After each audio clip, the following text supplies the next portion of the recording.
Concrete की छत को हरे मैदान के रूप में बदल दिया गया है। ताजी सब्जियां जैसे टमाटर, पालक, धनिया पत्ती और हरी मिर्च की कई किस्में यहां उगाई जा रही हैं। पूरी छत बाजार में उपलब्ध लगभग सभी सब्जियों से भरी हुई है। ओडिशा की राजधानी भुवनेश्वर में ओडिशा के एक कृषि अनुसंधानकर्ता सुब्रत मोहंती ने कंक्रीट की छत पर सब्जियों की सफलतापूर्वक खेती की है। शहर में गगनचुंबी इमारतों और तेजी से चल रहे निर्माण कार्यों के कारण जमीन का एक टुकड़ा मिलना भी मुश्किल है। इस स्थिति में सुब्रत बिना मिट्टी के सब्जियों की खेती करने की संभावना का प्रदर्शन किया है। वो दूसरों के लिए प्रेरणा का स्रोत बने हैं। आइए अब जानते हैं कि इस तरह की खेती कैसे की जाती है। सबसे पहले जीआई पाइप का सेटअप तैयार किया जाता है और उसमें छेद किए जाते हैं। मिट्टी के विकल्प के रूप में कोको गड्ढों में विभिन्न प्रकार के पौधे लगाए जाते हैं। इस प्रकार की खेती को हाइड्रोपोनिक खेती कहा जाता है। ऐसे पौधारोपण के लिए बहुत कम मात्रा में पानी की खपत होती है। उक्त जल में विटामिन मिलाकर खेती की जाती है।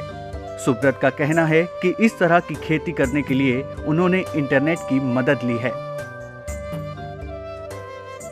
14 प्रकार पनीपरिया मुझे चाष करके सक्सेसफुली ग्रो कर सारे। शाग सब प्रकार ऑलमोस्ट कहले चलिबो। पालंग, धनिया ठू आरंभ करी मैंने इस विधि से विभिन्न प्रकार की सब्जियों की खेती करके सफलता हासिल की है।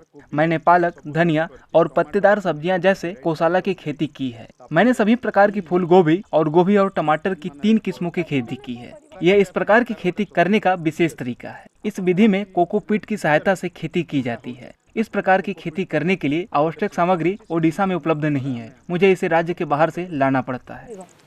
मैडम सब बाहर आसुचे भुवनेश्वर कौन प्रकार ओडिशा रे भी यार अवेलेबिलिटी नहीं माने पूरा जीरो कहले चलिबो। मु सब जिंस बाहर मगे की करे। ये चाष करना देखुचु करूचु पानी दउचु सब करचु किंतु नुआ जिंस। इस विधि की खेती सीखने के साथ साथ हम पौधरोपण का भी ध्यान रख रहे हैं। खेती की इस नई विधि को करने में हमें बहुत आनंद मिलता है। खेती बिना मिट्टी के की जाती है। पालक और सेम जैसी कई हरी सब्जियां यहाँ उगाई जाती हैं। इस विधि को सीखने के बाद कई और लोग छत पर सब्जियां उगा रहे हैं। भी करूचंती एठु आसी एठु देखी जाइकिरी से करूचंती। सुब्रत ही नहीं बल्कि ओडिशा की राजधानी के लगभग 10 से 12 दूसरे परिवारों ने छत पर खेती करने के लिए इस पद्धति को अपनाया है। भुवनेश्वर के ये लोग कम लागत में हरी सब्जियों की खेती करने के साथ ही अपने घर की छतों की सुंदरता भी बढ़ा पाए हैं। यहाँ तक कि महिलाओं ने भी ये तरीका अपनाया है और कई प्रकार की सब्जियों की खेती कर रही हैं। इन्हीं में से एक बिदुलता नायक ने इस विधि को अपनाकर सब्जियां उगाने का अपना शौक पूरा किया है। इस खेती को करने के लिए प्रोप्राइटर, माइक्रो विटामिन और कोकोपिट्स जैसी चीजों की जरूरत होती है। हालांकि ये सामग्री राज्य में मौजूद नहीं है। तो सेमती चाष माटी खतर छात उपरे करे। पहले मैं उर्वरक का उपयोग कर मिट्टी पर खेती कर रही थी। खेती की इस नई तकनीक को देखने के बाद मुझे इसमें दिलचस्पी हुई। अब मैं इस विधि से खेती कर रही हूँ और अच्छी फसल प्राप्त कर रही हूँ। मु देखली भलो होउची तेनु एटा को करछ नै स्वाद भलो अछि खराब नहीं है। आउ पानी रे भलो ग्रो करछि। आ वर्तमान में सुब्रत की SKM हाइड्रोपोनिक प्रोप्राइटर कंपनी इस प्रकार की खेती करने के लिए सभी प्रकार की सहायता दे रही है।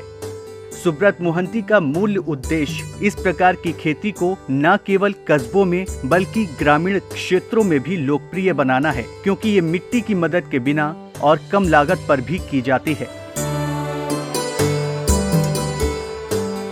Bureau report, ETV Bharat. 2400 घंटे लगातार खबरें देखने के लिए डाउनलोड करें ETV भारत ऐप।